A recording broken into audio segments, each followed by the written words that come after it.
question of the third son was called the Tam, translated as the simple son, is Mazos. What is this? Marta, tell him, with a strong hand, God took us out of Egypt.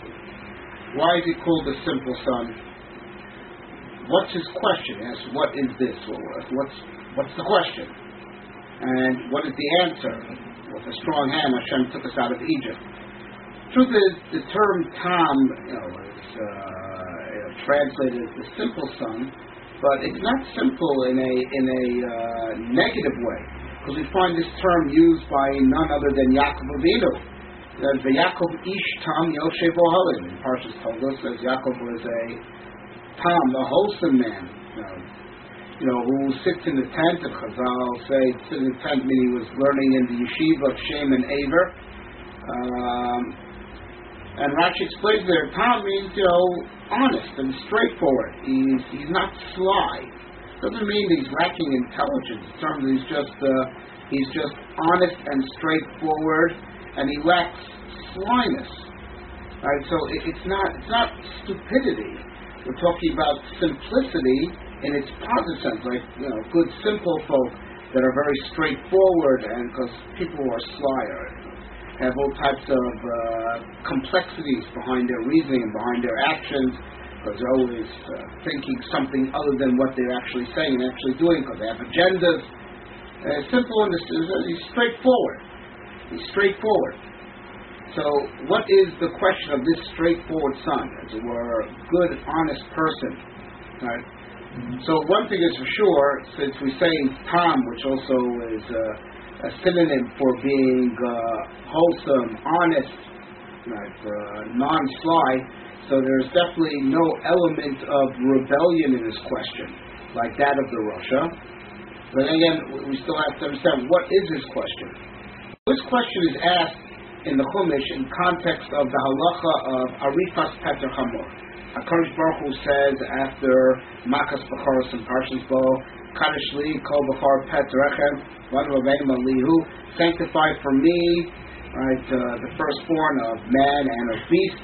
There's the halacha of the kedusha of B'chor on the kosher animal. There's the halacha of kedusha B'chor on the firstborn donkey, and HaKadosh Baruch Hu says, Kili kol b'chor, v'vnei tachas kol b'chor, I take the firstborn of the Jewish people in place of all the firstborns of the Egyptians that I killed. As it were, because I killed the firstborn of Egypt, you owe this to me, to sanctify your firstborns.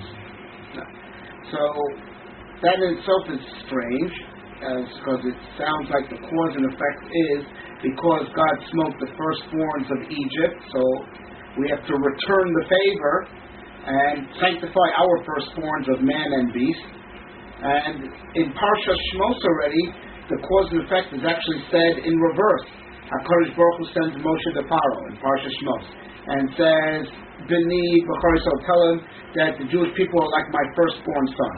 And if you don't send, if you don't send my people, I'm going to kill your firstborn. It says over there that the cause and effect was reversed. We're already God's firstborn. And if Paro won't set us free, so, quid pro quo, you're not honoring my firstborn, I'm going to kill your firstborn. So the cause and effect is actually the reverse of the way it's written in the end of Parshas Bo, where because God smote the firstborn of the Egyptians, we have to sanctify our firstborn. That also needs explanation. But going on in all the halachas of Kedushas B'chor, the halach of the sanctification of the firstborn, so the firstborn donkey, if it's not redeemed with a seh, with a sheep, so Barakto, you have to break its neck. So right after that, the Torah says, the son will ask, what's this?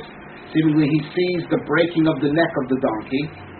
So he told him, with a strong hand, God took us out of Egypt. All right, so what is seeing the breaking of the neck of the donkey?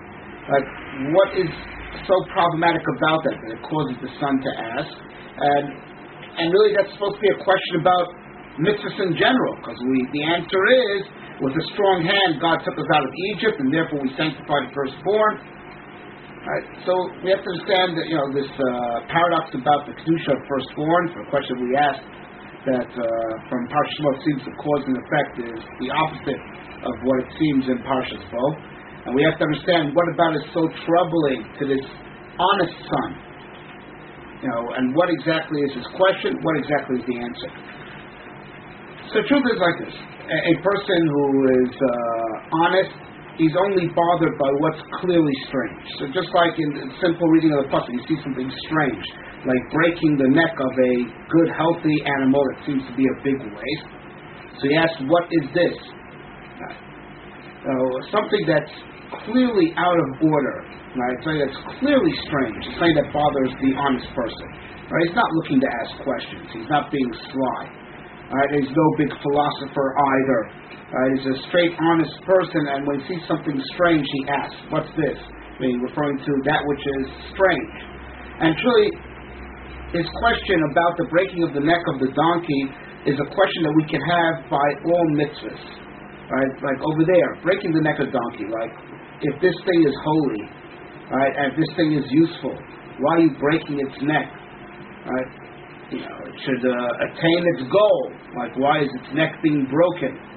Right? This is the type of question that one has by all mitzvahs. That a good, honest person, even though his faith is firm and unswerving, a person has this question by all mitzvahs. That if mitzvahs are true and if mitzvahs are just, so why do bad things happen to good people, or how does God allow certain things to happen? The Gemara in Avodah Zarah Daf Nun Daled talks about a series of questions that Chazal were asked, that are questions that should bother any honest person, not in a way that shows that he's having heretical thoughts. Just a question that's strange, and why does it work this way? The Chazal were asked, if God hates idol worship, why does he just get rid of all the idols? Right? Because I'll answer, well, what should he do? People worship the sun. Should God extinguish the sun? People worship the oceans. Should God dry up the oceans?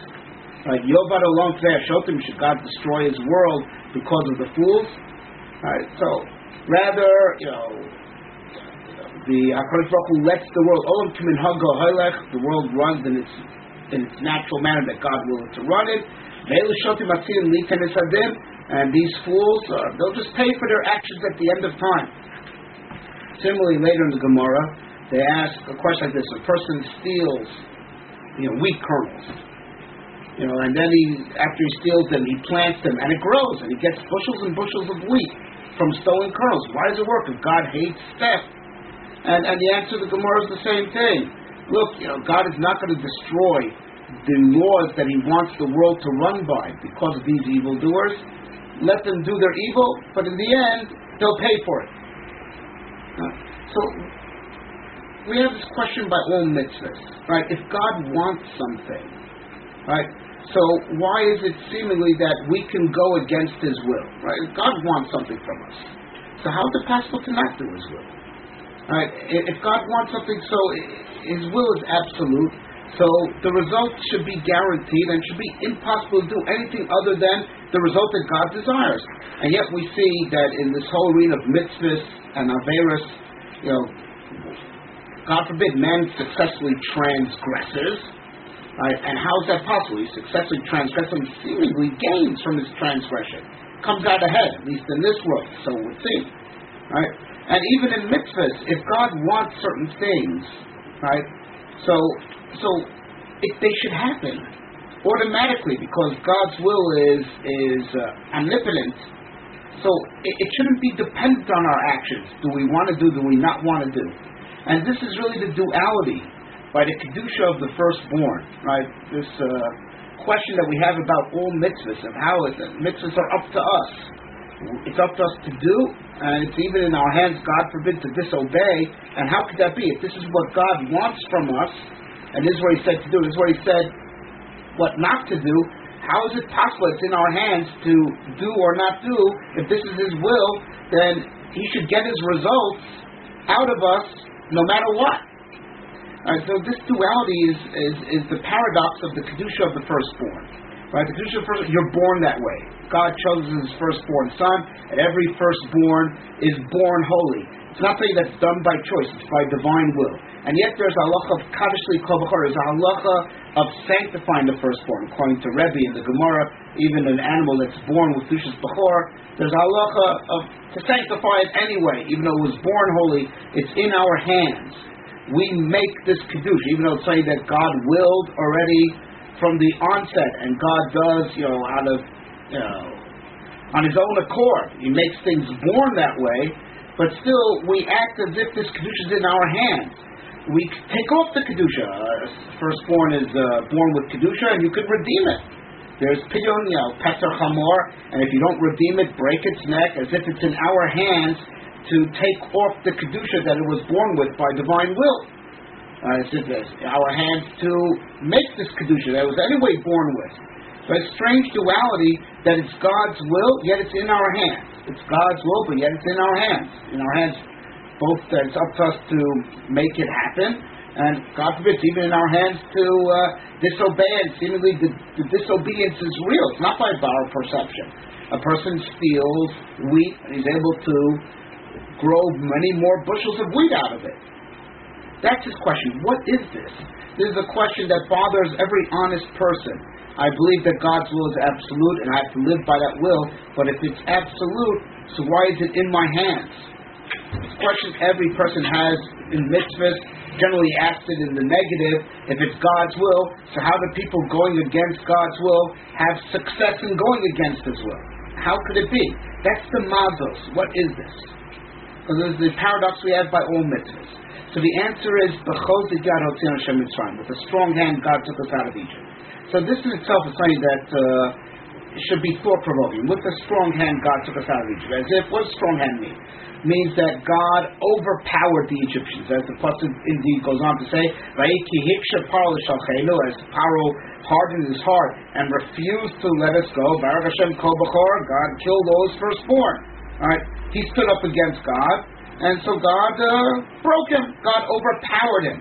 God overpowered him. Chozek Yad, with a strong hand, God overpowers. What does God have to overpower for? God could just will that Pharaoh shouldn't stand up to him in the first place. As it were, God could do magic that Pharaoh should decide to send the Jewish people out. God could do magic that there should be no resistance that needs to be broken in the first place. And from where does the resistance come that God has to break that resistance? That's the question. Where does the resistance come that God has to overpower the resistance? God could just do magic. Everything should just be good from the get-go. Alright, so this is the lesson that we teach the Tom. You have to understand that God wants mitzvahs to be in our hands, and that's for our benefit, because if mitzvahs are not in our hands, then it's not called our achievement, and we're not deserving of any reward. And we're not deserving of having any relationship with him. It's called we turn towards him if mitzvahs aren't in our hands to do or not to do. God wants mitzvahs really, really in our hands to do or not to do, so it should really be called our work and our achievement and our turning towards him. And for that purpose also, the world runs on the natural laws that it runs on. The reason why we have the biology and the chemistry and the physics that we know today is because it's in the arena of those laws that man makes a real difference. If the world would run by different laws, then man's actions wouldn't have a real impact. It's only when the world runs by these God-given laws that man's actions have real effects. And that's what the Gemara says in Avodah Zarah. God's not going to change the laws of the world because of the evildoers. God wants these laws. He wants these laws of biology. He wants these laws of physics. And he's not going to change them because of the evildoers, because he wants man to indeed be master over himself, whether he's on God's side or not on God's side. Man should decide that for himself, and decide it in a real way, not in a perceived way. That's why God wants these laws of nature, because that's the arena in which man's deeds make realities. But don't think that the sinner will really, really come out ahead. Even though God gives real room for man's actions to make a difference, but still God will make sure to overpower that real room that he gives man to do his thing, so as never should ever come out that the sinner will have successfully rebelled against God and come out ahead. God forbid, that won't happen.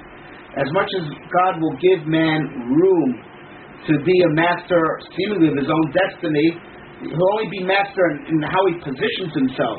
But whether he'll gain or lose, God will make sure he'll lose. That's what it means. Let the evildoers do their thing, right, and the world will run in its customary way, but they're going to pay at the end. Right? I want them to have the latitude to position themselves as they see fit, but I'm going to make sure that at the end of it they won't gain. Right? This person that stole this wheat kernels and grew all these bushels of wheat with stolen kernels, one thing's for sure, spiritually for sure didn't gain. One cannot imagine that he'll get any type of spiritual benefit from those bushels of wheat that were grown from stolen kernels. That's for sure. It's easy to understand that he won't get any type of spiritual benefit from doing wrong.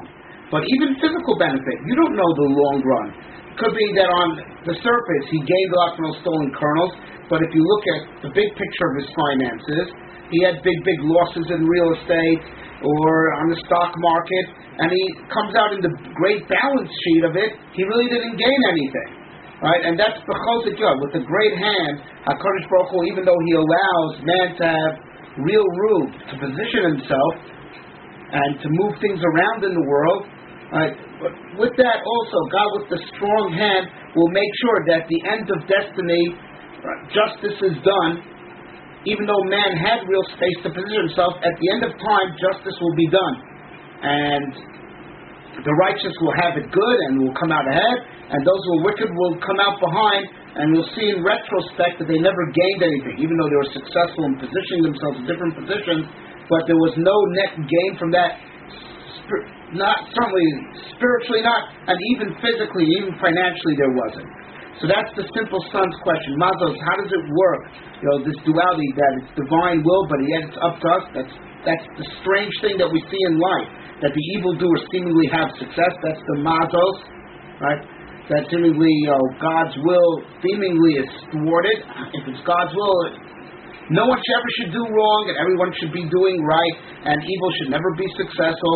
That's the strangeness that he sees, the strangeness that every honest person sees, and the question an honest believing person wants an answer to, not because he's having any doubts, he just wants to reconcile. And we say, b'chol yod otzei Hashem Mitzrayim, with a strong hand God took us out of Egypt, even though God gave space for man to really position himself as he sees fit. Despite that God gives man that space, like the space that Paro had to stand up against God. But because of God, with a strong hand, God overrides that to make sure that even though man has that real power, at the end, only good will befall the good, and only bad will befall the bad people.